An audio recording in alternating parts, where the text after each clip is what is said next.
္ဂလာပါဒီနေ့ဇေယျနဲ့ TikTok ကနေ AI အသုံးပြုဖန်တီးထားတဲ့တကြံဗီဒီယိုအကြောင်းကိုပြောပြပေးလိုပါတယ်ဒီနေ့မှာကျွန်တော်နဲ့တူ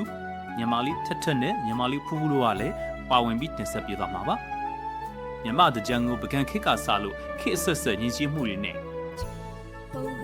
အနာဂတ်ထိချစ်သူလူဦးရဲ့ခစ်အဆက်ဆက်ချစ်ရည်စက်ကိုပုံဖော်ထားတာဖြစ်ပါတယ်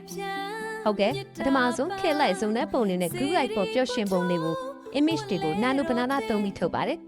ဗီဒီယိုပြောင်းတာကတော့ video 3ဒါမှမဟုတ်ရင် Grok AI မှာရလာတဲ့ video တွေ CapCut မှာ free သုံးပြီးတော့ editing လုပ်ပါတယ် background music ကတော့ Lyria AI ကိုသုံးပါတယ်ဟုတ်ကဲ့ဗီဒီယိုရဲ့နောက်ခံစကားပြောအတွက် voice changer ကတော့ Level Labs AI မှာကဲ AI ရဲ့မျိုးလုံးတွေကတကြံပကံမှားသည့်2050အနာဂတ်ခေတ်ကြီးမြမတကြံကို AI ကဘယ်လိုမြင်ပါသလဲချစ်သူနှစ်ဦးနဲ့အတူခန်းစားကြည့်ကြပြပါဦး